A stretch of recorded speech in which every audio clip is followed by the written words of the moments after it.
Imagine this. You work your whole life, scraping, saving, denying yourself little luxuries, just so you'll have a cushion when life finally slows down. And then one ordinary Sunday, you open your banking app and see that every dollar is gone. $149,000. Just like that, stolen. And when you look the thief in the eye, she smirks and says, "Relax, we needed it more than you." That's what happened to me. Before I dive in, if you're listening to this and it pulls at something deep inside you, please make sure to hit that like button, subscribe, and turn on notifications. I promise you, the way this story ends is something you won't see coming. My name is Martha Jennings. I'm 56 years old, a retired elementary school librarian from Greenville, South Carolina.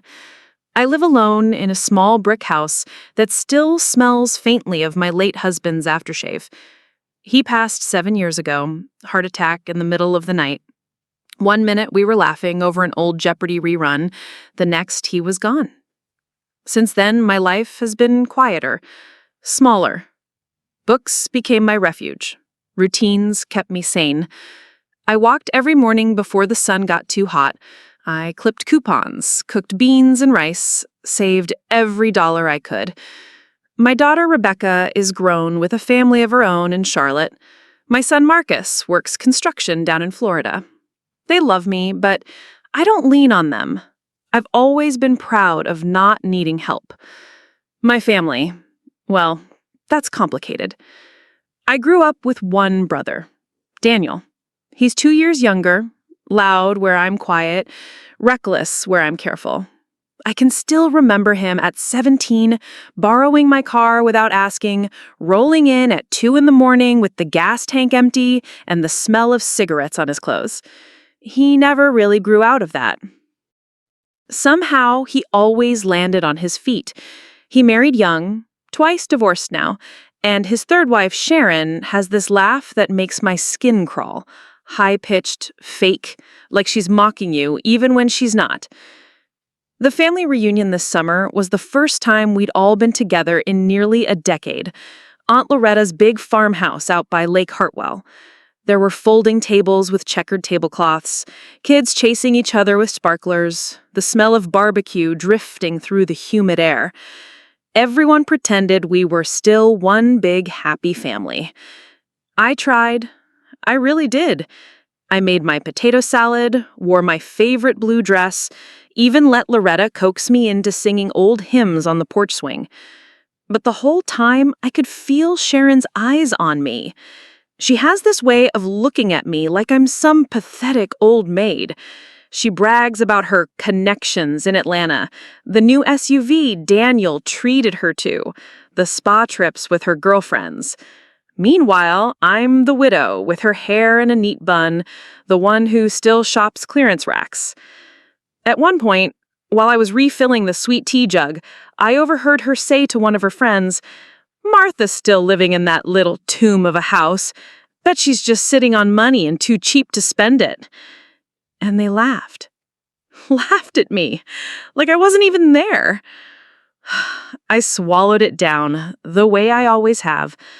I smiled when people asked about retirement, told them I was enjoying the quiet life. What I didn't say was that every dollar in my savings account was my safety net. I'd worked extra hours cataloging books, skipped vacations, patched the same coat 3 winters in a row just so that when my body started to fail me, and it will, sooner or later, I wouldn't be a burden on my kids. That money was supposed to mean freedom, dignity, security. 2 weeks after the reunion, I opened my banking app like I always do on Sunday morning. My hand actually froze over the screen. Balance, $3.27. At first, I thought it was a glitch. I refreshed, logged out, logged back in. Same thing.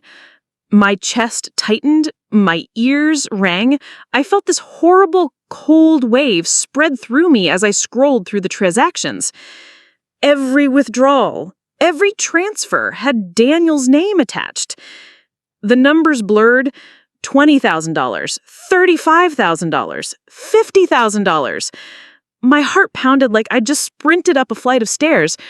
I couldn't breathe. I grabbed the phone, dialed Daniel. He didn't answer. I called again. Voicemail. By the fifth time, my hands were shaking so hard I almost dropped the phone. Finally, Sharon picked up. Her voice was syrupy sweet. "Martha, honey, calm down. I know why you're calling." I stammered, "Where's my money? Daniel he drained everything, every dollar I had." And she cut me off with a laugh. That awful, shrill laugh. "Relax," she said. "We needed it more than you." My throat went dry. What? That was my savings, my life's work. How could you? She snorted. "Oh, come on. You don't travel. You don't go anywhere. You don't even live. You just sit in that sad little house hoarding money. Daniel's business is struggling. We've got bills. We've got real responsibilities. You wouldn't understand. We needed it. Simple as that." I couldn't even speak. My jaw locked, my stomach turned. I was dizzy with rage. When I finally found my voice, it came out low, deadly calm. "You won't mind the consequences then." And Sharon, God help me, she just laughed louder. "Consequences? Please. What are you going to do? Knit me a revenge sweater?" Then she hung up. I sat there, staring at the dead phone in my hand, listening to my own ragged breathing. For a moment, I thought I might pass out. My hands were ice cold, but my face burned hot. The next days were a blur. I filed a report with the bank, but the fine print was clear. Daniel had my account information. I'd trusted him years ago when he begged me to co-sign something. I'd never taken him off. In the bank's eyes, he had authorized access. I went to the police. They shrugged. Family matter. Civil court. Hire a lawyer. A lawyer? With what money? He'd taken everything. At night, I lay in bed staring at the ceiling fan, listening to the tick of the clock. I could feel despair pressing down on me like a heavy blanket.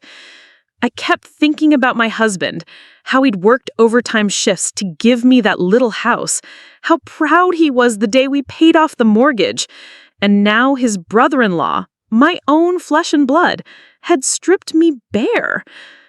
The shame was the worst part.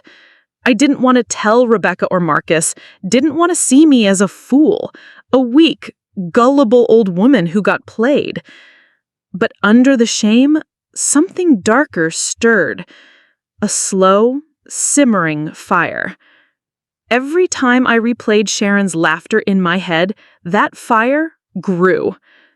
They thought I'd roll over, that I'd sit quietly in my little tomb of a house and accept it, that I'd fade away while they lived large on my sacrifice. No, they had no idea who I really was. I wish I could tell you I snapped into action right away. I stormed over to Daniel and Sharon's house, kicked down the door, and demanded my money back. But the truth? For the first few days, I was paralyzed. I'd wake up in the middle of the night with my heart hammering, thinking I heard footsteps downstairs. I'd creep to the window, only to see my own reflection staring back, pale, hollow-eyed, scared. Fear mixed with humiliation. I couldn't bring myself to call Rebecca or Marcus. How could I? "Hey kids, remember that nest egg I worked my whole life for? Yeah, it's gone. Your uncle stole it, and your aunt laughed in my face." No, I couldn't say those words out loud. Not yet. Instead, I went through the motions, brewed my weak Folgers coffee every morning, walked the same cracked sidewalks around my neighborhood, sat on the porch pretending to enjoy the late summer breeze while my insides twisted into knots. One Friday, I forced myself to go into Publix just to feel normal. The fluorescent lights buzzed overhead, the air smelled like fried chicken from the deli, and I clutched my grocery list like it was a lifeline. And then I heard it. That laugh.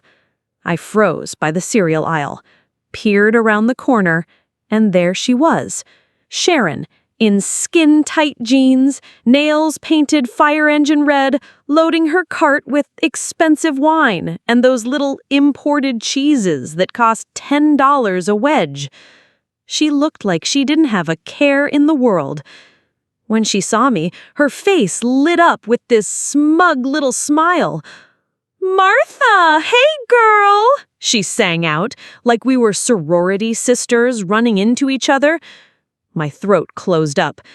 I muttered, "Sharon." She sashayed closer, wine bottle dangling from her manicured fingers. "You look tired. You should treat yourself, you know. Go on a little trip, get out of that house. Wait." She let the words hang there, eyes glittering. It took everything in me not to slap her right there in front of the Cheerios. Instead, I whispered, "Enjoy it while you can." Her laughter followed me all the way to the checkout line. That night, I couldn't sleep. I sat at my kitchen table with the light off, watching the shadows of the ceiling fan crawl across the wall. My mind replayed every slight, every sneer. The time Sharon joked that my husband's heart attack was probably because he couldn't handle another one of my casseroles. The time Daniel asked to borrow $5,000 to cover some debt, swearing on our mother's grave he'd pay me back, and of course, he never did. And now this, the final insult. I realized something sitting there in the dark. Fear wasn't protecting me anymore. It was chaining me down. And if I let it, Sharon and Daniel would keep laughing while I wasted away. So I started writing. I pulled out an old spiral notebook and scribbled everything I remembered. Dates, amounts, transactions, phone calls. It wasn't much, but it was something. A roadmap of what they'd done to me.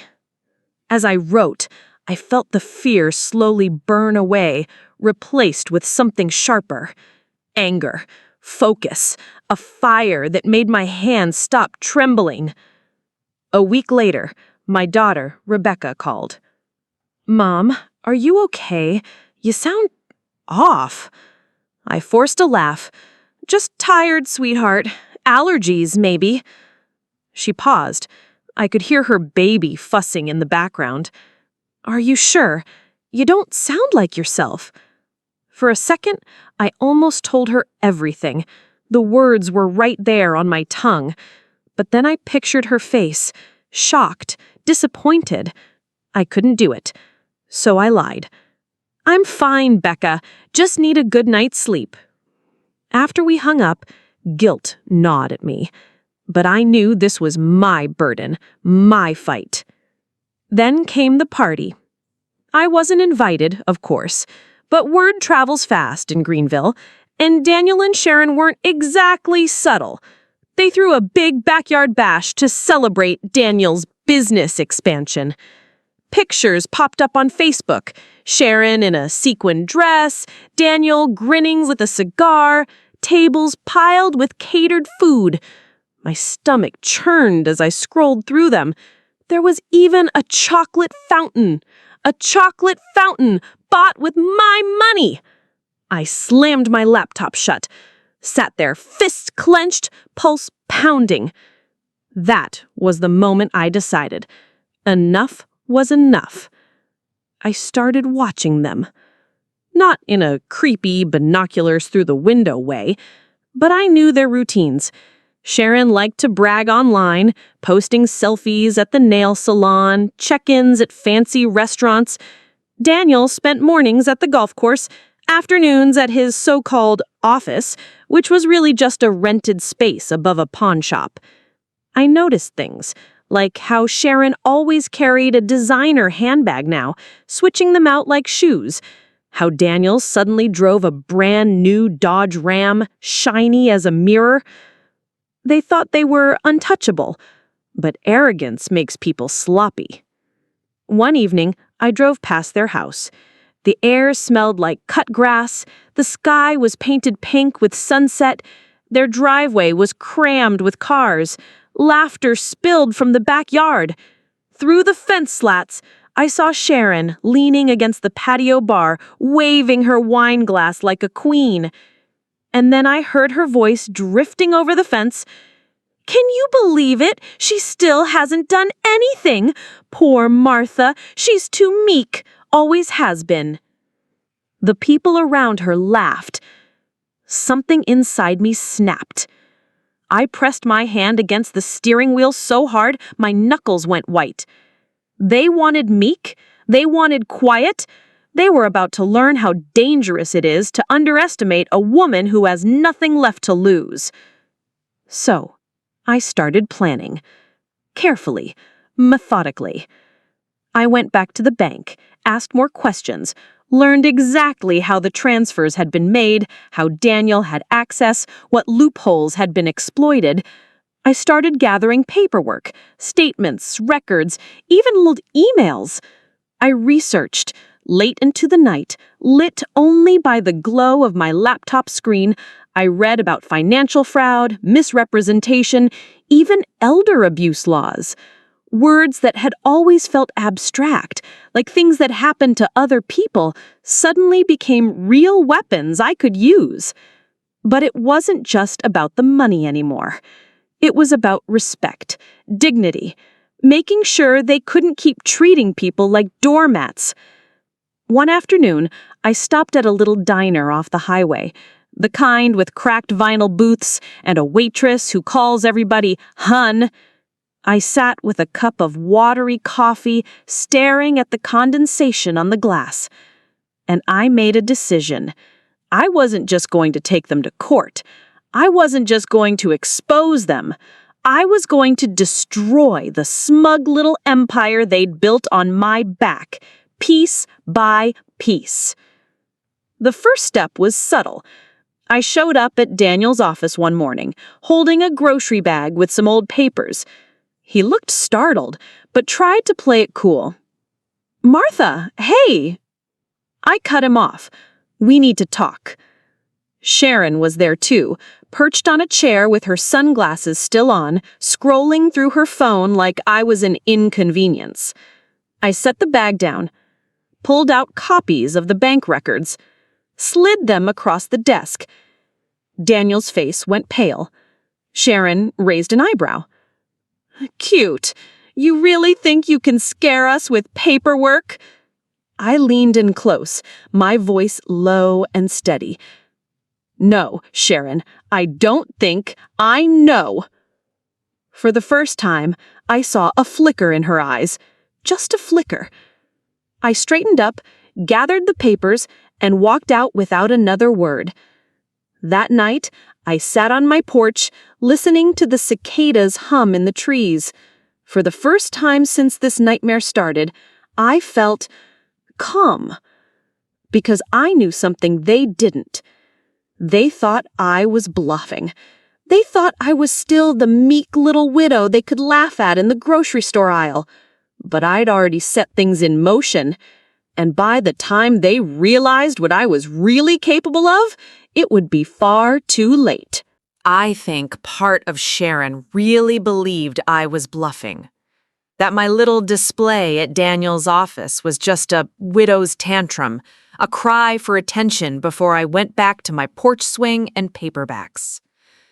What she didn't know was that I'd already made my first call.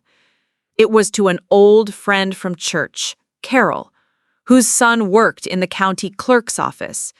Within a few days, I had more than just my bank statements. I had Daniel's business filings, Sharon's consulting side gig records, and even liens they'd conveniently ignored. Their financial house of cards wasn't just fragile, it was already crumbling. The second call was to a lawyer.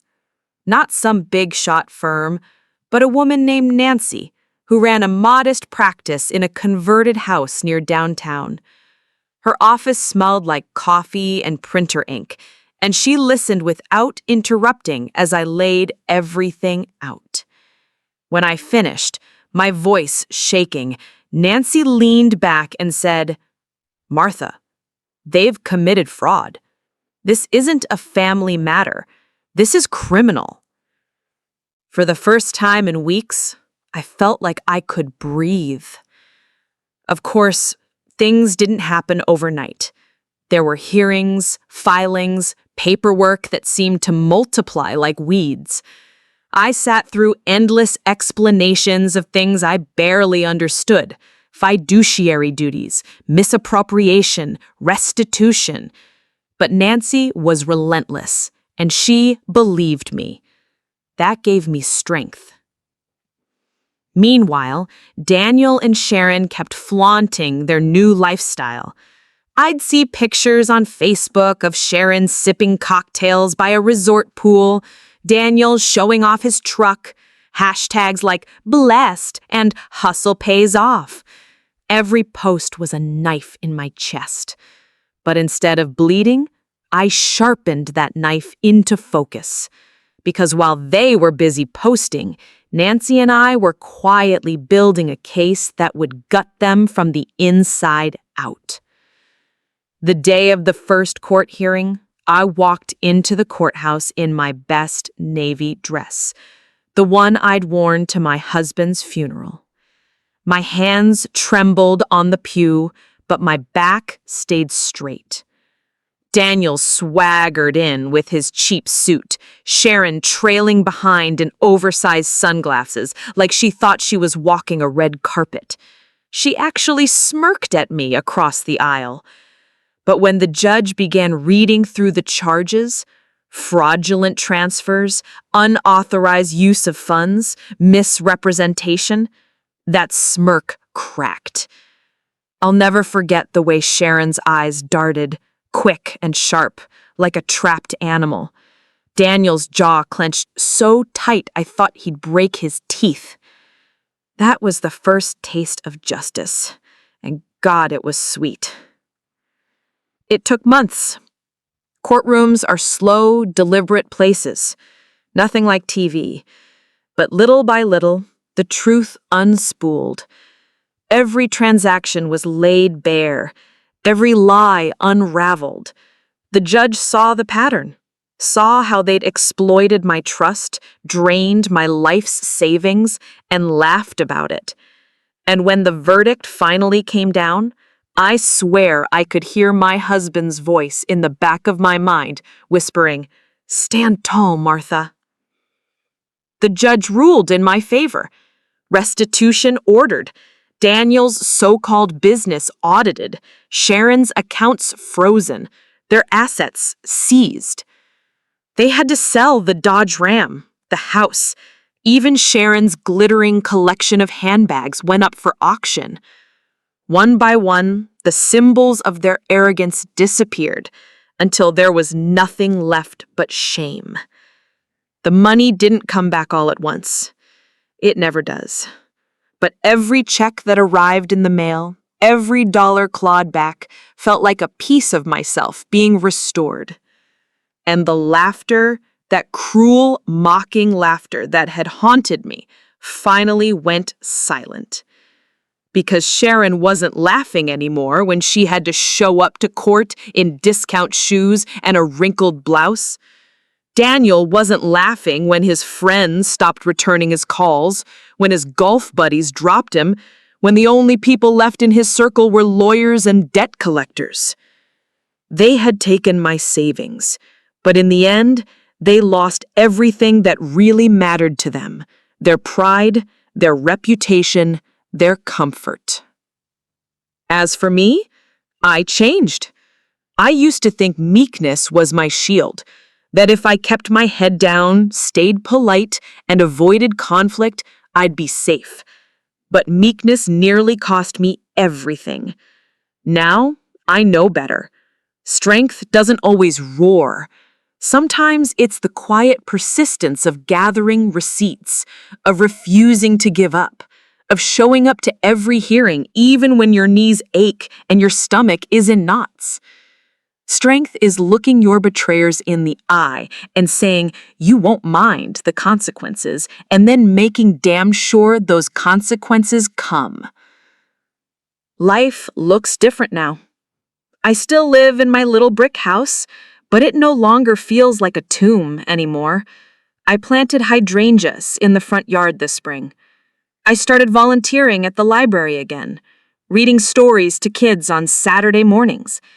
And I finally told Rebecca and Marcus everything.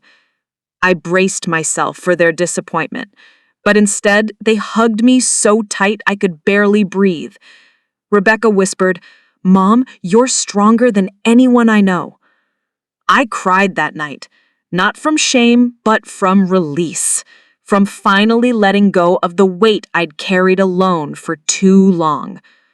Do I forgive Daniel and Sharon? No. Forgiveness is a gift, and they don't deserve it. What I gave them instead was accountability, the mirror they've been avoiding their whole lives. And me, I got my dignity back. The money will never mean as much as that. So that's my story. A story of betrayal, yes, but also of awakening. Because sometimes the sweetest revenge isn't fire and fury. It's watching the people who thought you were weak realize too late that you were stronger than they ever imagined. And if you've stayed with me this far, thank you. Sometimes the best revenge is just becoming the person they never believed you could be. If you've ever experienced something like this, I'd love to hear your story. Don't forget to like, subscribe, and drop your own tale of justice in the comments below.